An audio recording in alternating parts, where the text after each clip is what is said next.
मोदी हाय हाय, काला कानून वापिस लो, नरेंद्र मोदी हाय हाय, काला कानून वापिस लो, नरेंद्र मोदी गुंडा कर दी, नरेंद्र मोदी गुंडा कर दी, नरेंद्र मोदी तानाशाही, नरेंद्र मोदी होश में आओ, काला कानून वापिस करो,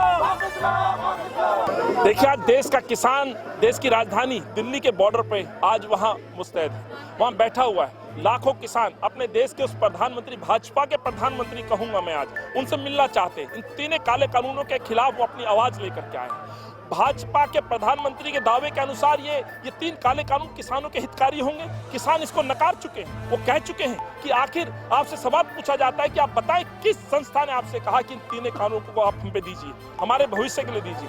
कानूनों को पूरी तरह से किसान ठुकरा चुका है और ये कहना चाहता है कि जो पहली व्यवस्था है उनको जारी रखिए। ये सरकारें मानने के लिए तैयार नहीं है। जिस देश को कृषि प्रधान देश कहा जाता था साथियों, आज उस देश को पूंजीपतियों का देश कहा जाने लगा है। पूंजीपतियों को इस देश की कमान सौंपने का काम भाजपा के प्रधानमंत्री और भाजपा के नेता कर रहे हैं। उसी के खिलाफ किसानों की आवाजों को लेकर के आज इनके भाजपा के कार्यालय पर आए हैं।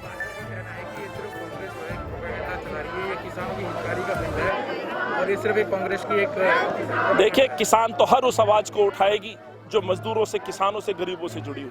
पहले ही दिन हमारे नेता राहुल गांधी जी ने और कांग्रेस के सांसदों ने पार्लियामेंट में कहा था, आप कोरोना के इस महामारी के इस आपदा के समय को अवसर में मत बदलिए, आप बगैर सुने बगैर बातचीत के इन काले कानूनों को मत थोपिए। पहले ही दिन से राहुल गांधी सड़कों पर है। सवाल ये उठता है कि इस तरह के आंदोलनों को बदनाम और दबाने की कोशिश भाजपा लगातार करती है। हम भूले ही नहीं है एनआरसी का वो जिस तरह से धरना चल रहा था, उस समय भी इन्होंने इस तरह की बातें की थी। आज किसानों के इस धरने को अलग अलग नामों से कहीं ना कहीं इस धरने को बिखेरने की साजिश की जा रही है, लेकिन किसान टूटने वाले नहीं है, वो यहाँ से बिखरने वाले नहीं है। अपनी मांगों को मनवाने के लिए डटे हुए, क्योंकि ये उनके भविष्य की बात है, उनके बच्चों की बात है, उनके खेत खलियान की बात है और इस देश को पूंजीपतियों को सौंपने की जो बात है उसके खिलाफ कांग्रेस और किसान डटे हुए हैं।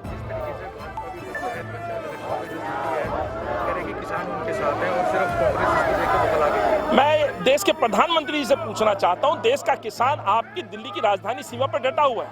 क्या 5 मिनट का वक्त आप पे नहीं है? आप प्रचार के लिए जा सकते हैं, प्रलोभन बातें कर सकते हैं, आप उल्टे सीधे डाटा पेश करके अपनी बातों को सही मनवाने की करने की आप कोशिश करते हैं। आखिर किसानों से बातचीत करने में आपको इतना डर क्यों लगता है? आप कहते थे कि मैं आम परिवार से आकर के चाय बेचने वाला प्रधानमंत्री बना हूं।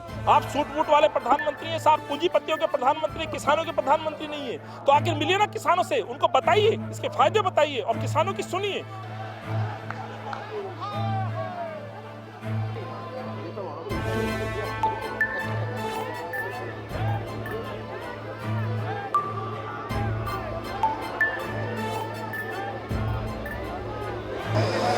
आज भाजपा के कार्यालय पर आने का जो उद्देश्य है साथियों, उससे ही सरकार भाजपा के प्रधानमंत्री